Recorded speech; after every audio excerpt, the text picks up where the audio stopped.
third base coach can't believe I'm out here. He's looking at me like I'm nuts. The more you know the sport, the more consistently you're going to make your pictures.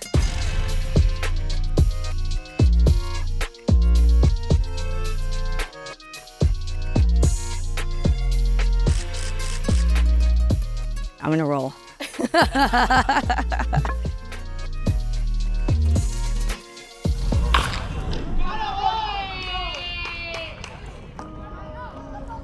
In order to make a great picture, you need to know what one is. And that's capturing the athlete at their peak moment, exposing it properly, framing and composing your shot, making sure nothing is growing out of your backgrounds, right? Watch your backgrounds, filling your frame. The more you know the sport, the more consistently you're going to make your pictures. The better you know your baseball or soccer. And why? Because athletes repeat themselves. In any sport, think about it. They throw the ball the same way. They catch the ball the same way. They kick the ball the same way. Doesn't matter the sport. And it starts at a very young age. It's not just professional athletes who do this. Whether they're a pitcher, whether they're a soccer player, over and over again, you'll see the same thing. So the more you know the sport, the more you know the athlete, the more you follow the same team, the more consistently you're going to get the shot. This girl is going to be good. I already know. I watched her warm up. You can just tell. You practice like you play. In baseball, I know if there's a man on first and there's one out or no outs, I'm going to point my camera to second base and look for a double play. If there's a man on second or a man on third, no outs, one out, I'm pointing at home plate and I'm getting ready for a play at the plate. So knowing the sport, and it's the same thing for soccer. If you understand the sport, it's the same thing for football. Third down, get down the field, get ready for them to throw the ball. It's all the same, know your sport, and the more consistently you'll make your pictures. So then it's what gear do you need, right? So I shoot with a A9 III now, and I'm shooting with the A1, and having cameras like the A9 III gives you a great advantage in shooting these sports because of the high frame rate, frames per second. So you don't always need 120 frames per second, no doubt. But you can set your camera, depending on the sport that you're shooting, you can set it at 20 frames per second, set it at 30 frames per second, and then when you have that play at the plate ready to happen, hit the boost button. You're gonna capture the athlete at peak moment. And that's the thing about sports, right? There's no do-overs. You don't get to say, can you do that again? Can you jump up and catch that ball again? Can you slide into home plate? It's once and it's forever and it's gone. So 30 frames per second, 120 frames per second is really important in our industry, in our sport, in our craft, in our something.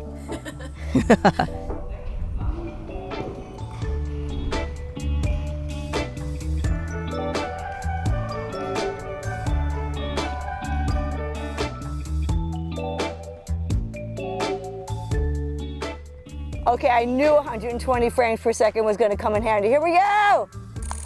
The lenses I like to use, I am a 2.8 junkie. My 300, my 400, my 70 to 200, all those telephoto lenses, having a 2.8 is a great advantage in shooting them and blowing out your background, right? So sometimes we want our background in it because it's beautiful and it shows a sense of place, but many times we have signs or we have things that we don't want and we want to blow the background out. Why else do we want to? Because we want the athlete to pop, right? We want our action to really pop. So having that bokeh really makes a difference in sports photography.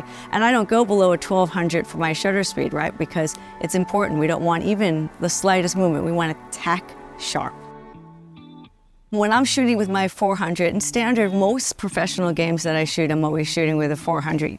And now I'm starting to shoot with this 300, and I certainly, love it. And the option of being able to shoot a little bit wider in situations has really opened up some possibilities not before. Sometimes the 400 is a little bit overkill and a little tight. So knowing, and I always do my research before I go, so if I know I'm going to be in one of those situations, I'll bring the 300 instead of the 400, or perhaps both, depending on where I'm going and the location. But it's nice to have the option for both. When I'm shooting with the 400, I always shoot with a monopod, okay, to steady the camera, to steady those big telephoto lenses. And during playoff games, or when I'm shooting in the outfield and I'm shooting with 600s, you always want a monopod to steady your shot and be able to, control. I shoot with a Gitzo monopod. For me, everything has to be lightweight. Weight matters. Every year, more and more weight matters. So everything light, carbon fiber monopods, and something steady and sturdy. And even this 300's unbelievable for me. So now I'm shooting this handheld. I do put it on a monopod as well, so it's nice to have the option for both. But being able to take it off the monopod and put it on the ground is certainly a nice option, because I'm making pictures with a telephoto lens that I haven't made before.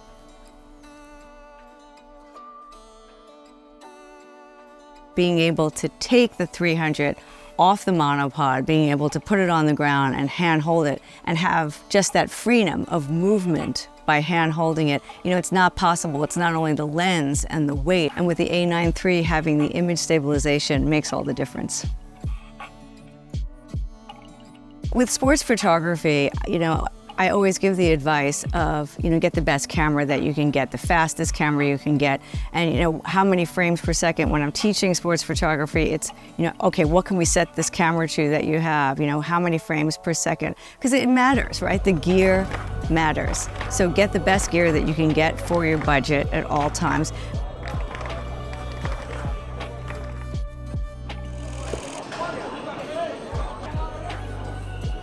With the A9 III, buffering, no blackouts, that's super important. You don't want to be in a situation, and I had a situation a long time ago, it was with another brand, but having a peak moment and you're at the end of an important game, the end of a World Series, and you're about to shoot celebration after capturing the last bit of action, and there's a buffering going on and now you're not able to shoot is an absolute nightmare. So having the proper cards, the fast cards, and investing in cards, investing in frames per second makes a big difference in capturing what you need to and getting the job done.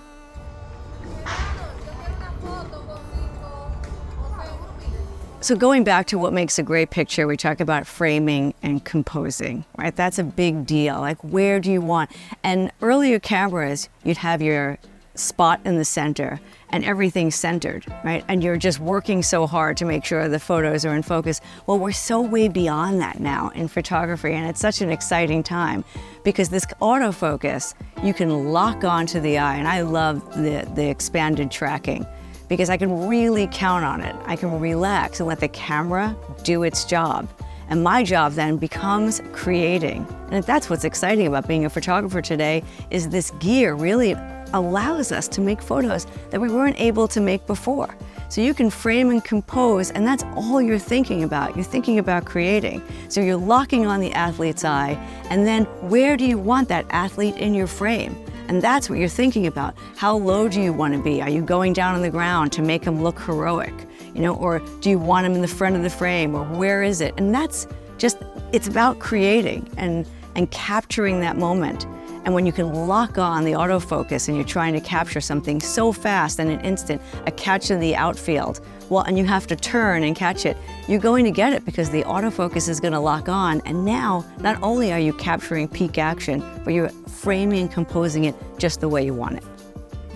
The nice thing about the A9 III and the A1 is being able to customize buttons, right? There's menus and there's so many things the camera can do, but like anything else, you have to decide what's important to you and how you're going to use your camera. And when you do that, you want to have buttons that you can go to and move fast. For me, and for a lot of other sports photographers, back button focus is really an important feature, right? Because I can stay on, I can focus, I can move my focus, and I'm not hitting the shutter until that moment. So I frame, I compose, I'm on him, and I'm waiting.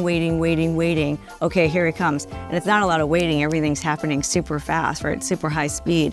But how quickly you're able to do that and be ready, and then, okay, hit it, here it goes. He's coming in, he's sliding, I'm already on him, and now I'm hitting that shutter, and the back button focus is already doing its job.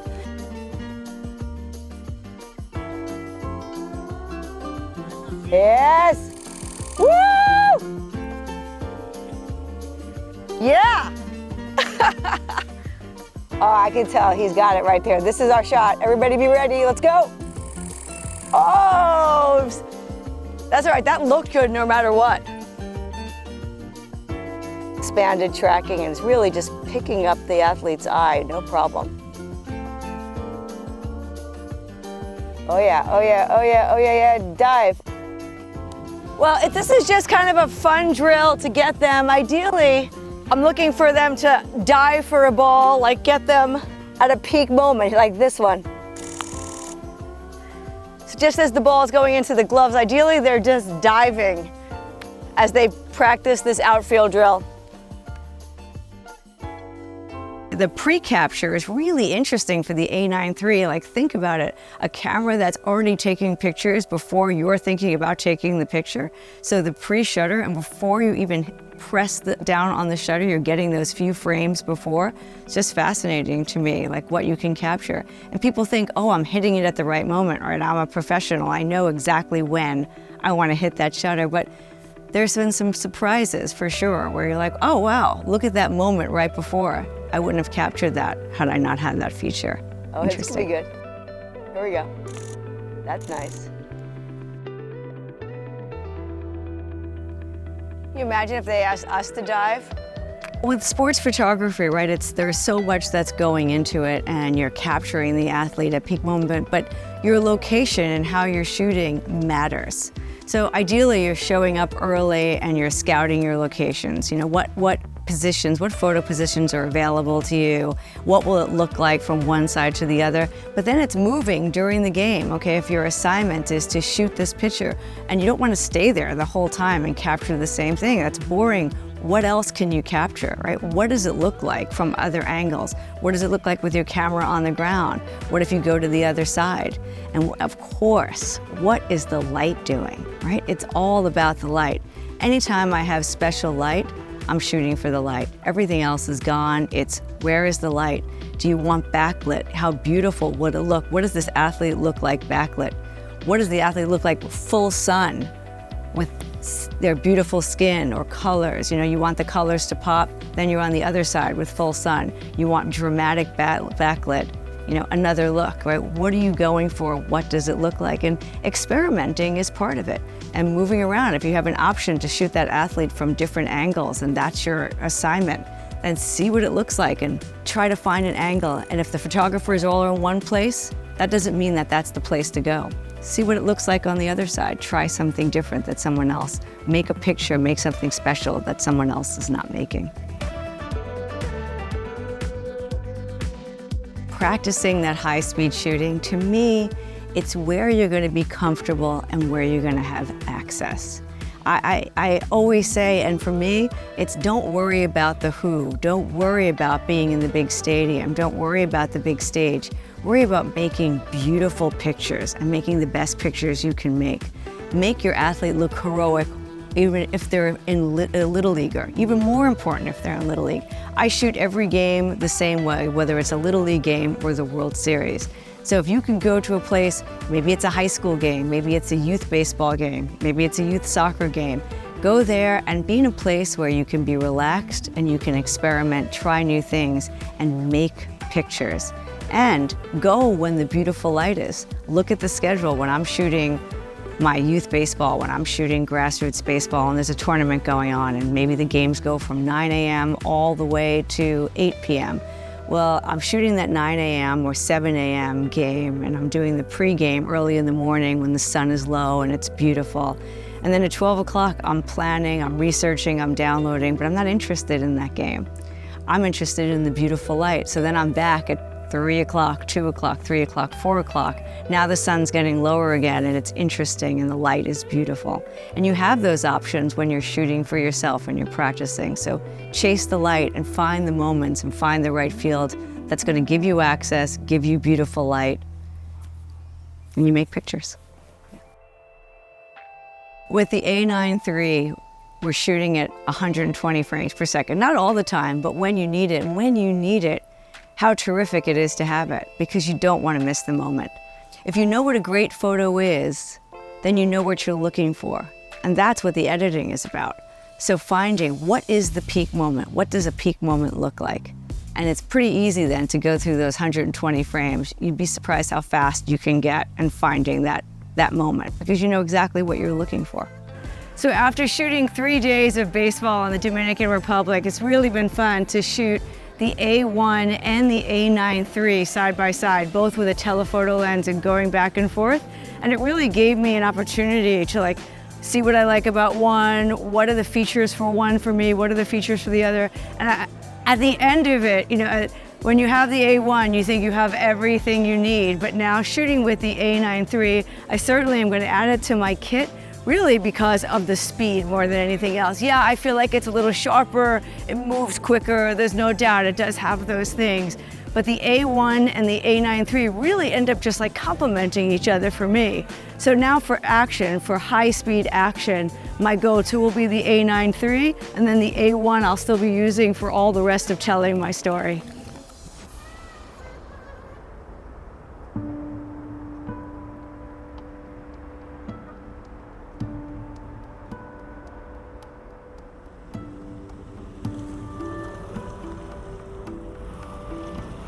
Capturing the athlete at peak moment, capturing these moments. For me, sports photography, that's what it's about, right? It's exhilaration. It's the what's going to happen. And that never gets old for me. That was the first attraction to sports photography for me, was being able to capture that moment. And it's such a great feeling when you do it. And of course, we all have misses, but when you have that success and you capture that moment, that goal in the soccer game, or the catch in the outfield, those are the moments that make it all worth it, all worthwhile, and makes us love what we do, and it makes me love what I do, is capturing that peak moment. And if it's not action, if it's not peak action, what else is there? Well, it's telling the rest of the story, and that's what the next episode is going to be about. So join me for that one of telling the story.